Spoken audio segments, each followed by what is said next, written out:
सरकार ज्याप्रमाणे आपण बघितलं असेल की कर्जमाफी होते आणि त्याचा मोठ्या प्रमाणात लाभ तो शेतकऱ्यांचा होतो, तो कोणाचा शेतकऱ्यांचा होतो, परंतु आपल्यापर्यंत तो निधी पोहोचतच नाही. जो नाबार्ड जी संस्था आहे, जी बँक आहे ग्रामीण, तिच्यामध्ये जो निधी येतो तो आमच्यापर्यंत अजूनही पोहोचत नाही. कारण आमच्याकडे अजूनही शेतकरी आदिवासी शेतकरी जो आहे त्याच्या संस्था सहकारी पतसंस्था नाही, त्यात सापड गेले पाहिजे. हा एक शेतकऱ्यांसाठी मुद्दा आहे. त्याचप्रमाणे आपल्याला भारतीय संविधानामध्ये एक अनुसूची 5 दिलेली आहे. तर भरपूर आपल्याला भारत देशामध्ये आता जागृती सुरू आहे की अनुसूची 5 काय आहे. की अनुसूची 5 अजूनपर्यंत लागू झाली नाही. का बरं लागू होणं आवश्यक होतं? आपण इगतपुरी तालुक्यात राहतो म्हणूनच इगतपुरी तालुक्यात तुम्हाला मी उदाहरण देतो. एकूणच्याच बाजूला एक मोठा बंधारा बांधून ठेवलेला आहे, डॅम बांधलेला, बरोबर. त्याच्या पलीकडे तिकडे गेला, बारीकडे तिकडे बांधलेला आहे, बाम डॅम तो पण आहे. म्हणजे इगतपुरी तालुक्यात मोठ्या प्रमाणात धरणांचे बांधकाम झालेले आहे. हे बांधकाम होत असताना आपल्या आदिवासींच्या अनेक जमिनी या भूतापाने झालेल्या, कोणाला पैसे मिळाले नाही, भरपूर वाद त्याच्यामध्ये देखील आहे.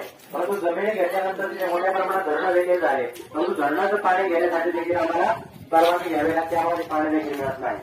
खरं का खोटं म्हणतोय मी?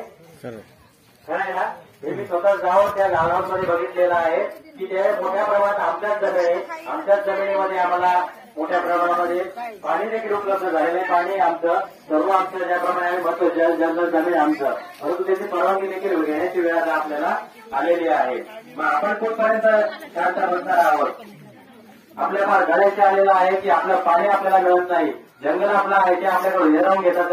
तुम्ही जर या डोंगरावरती आता कळसुबाई जवळ आहे, इथून कळसुबाईच्या पायथ्याशी लोकांना आता वरती जे जातात तिथं झाप टाकू दिला जात नाही, तिथं झाप टाकू दिला जात नाही. अशी परिस्थिती जर आहे तर मग काय होणार आहे पुढे? आपल्याला याचा आपण जागृत झालं पाहिजे की जर झाप टाकण्याची परवानगी जर आपल्याकडून काढून घेतली जात आहे, जमिनी आमच्या होत्या, जंगल आमचं होतं, पाणी आमचं होतं, परंतु त्याच्यासाठी देखील आम्हाला परवानगी घ्यावा लागत असेल तर आपल्याला विचार करावा लागेल की नेमक्या देशामध्ये सरकार कोणाचं आलेलं आहे आणि कोण काम करतं आहे.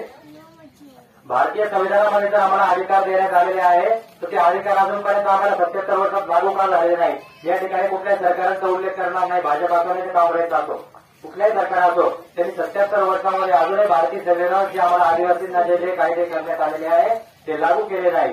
कडप्पाचे जमिनी आणि आपल्या जे भूसंपादित होत आहे, आपले जंगल काढून घेतले जात आहे. हे का होत आहे?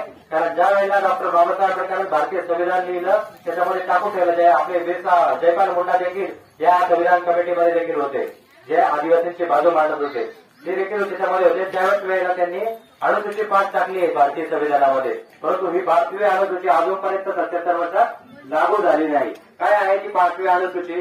कारण त्यात काय सांगितलं आहे की जे विधान परिषदेचे आणि विधानसभेचे जे आमदार निवडून जातात यांची एक कमिटी असेल, सल्लागार कमिटी 20 लोकांची, ही कमिटी स्थापन होईल आणि आदिवासी भागांमध्ये जे आपण मग तो डॅम असेल, धरणं असेल, बंधारा असेल किंवा कुठल्याही प्रकारची शासनाला जर काही करायचं असेल तर जोपर्यंत या सल्लागार समितीचा परवानगी घेतली जात नाही, जोपर्यंत ही सल्लागार समिती परवानगी देणार नाही तोपर्यंत राज्यपाल आणि इतरही शासन सरकार कुठल्याही प्रकारचे कायदे करू शकणार नाही. अशा प्रकारची ही 5वी अनुसूची जर लागू झाली असती तर जे वनजमीनचा जो कायदा आलेला आहे तो कायदा लागू झाला नसता आणि आपले जे जंगल आहे ते वाचले असते. परंतु 77 वर्षामध्ये हा जो अनुसूची बाब आहे ती लागू झाली नाही.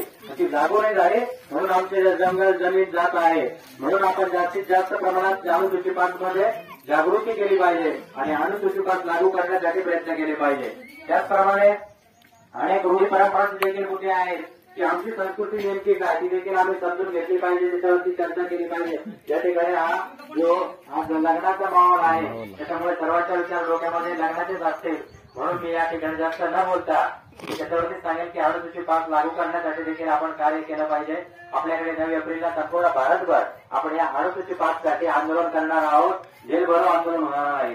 नाशिकला आपल्या जिल्हाधिकाऱ्यांसमोर आपण ते आंदोलन करणार आहोत की ज्या आमच्या आदिवासीच्या जमिनी काढून घेतलेल्या आहेत, तुम्ही जर या इगतपुरीच्या त्या साईडला गेला तर ठाकर जो समाज आहे त्यांच्या संपूर्ण जमिनी ह्या शासनाने नाही तर खासगी जे भूमाफी आहेत त्यांनी काढलेल्या आहेत, जबरदस्तीने त्यांच्याकडून खरेदीखत करून घेतलेली आहे आणि रात्रीच्या वेळेला त्यांना उचलून घेऊन जातात. अशी परिस्थिती आलेली आहे आणि त्यांच्याकडून खरेदीखत करून घेतल्या. तुम्ही जर पाहिलं की खरेदीखतात जर रक्कम किती दिलेली आहे 1 कोटी 2 कोटी आणि वास्तव मी ज्या घरात जाऊन बघतो त्या घरात त्या माणसाला फायदा नाही आणि 2 कोटी रुपये त्याच्या खरेदी खतावरती दाखवलेले आहे आणि परस्पर तिकडे जाऊन खरेदी खत करून घेतलेले आहे. आणि त्या जमिनी त्यांच्याकडून काढून काही लोकांना आता राहायचे घर राहिलेले नाही. अशा प्रकारचे याच तालुक्यातच उदाहरण सांगतोय मी. तरी आपण त्याच्याबद्दल जागृत झालं पाहिजे आणि संघटित रूपात जात आपल्या आदिवासींमध्ये कुठल्याही जाती नाहीत, तर त्या ज्या आहेत त्या जमाती आहेत. आणि जमाती असल्यामुळे आपण सर्व समुदाय एक म्हणून एकजुटीने जर लढलो तर निश्चितप्रमाणे आपल्या जमिनी, जल, जंगल, जमीन याच्यावरती आपण आपला भारतीय संविधानात दिलेले अधिकार हे वाचवू शकू. आणि हे सर्व करत असताना अजून एक मुद्दा घेतो की मतदान आपण करत आहोत. पूर्वी आपण मतदान करायचं, आपण बरेच लोकांना माहित आहे की ते बॅलेट पेपरवरती शिक्का मारून मतदान करायचं, बरोबर. पण आता जे मतदान करतो ते मशीनवर करतो. आणि मला ही समजदारीने सांगावं की मशीनवर मतदान केलं तुम्हाला वाटतं की ते बरोबर मतदान केलं म्हणून नाही. हात वरून करून सांगा तर खरं वाटतं का कोण कोणाला?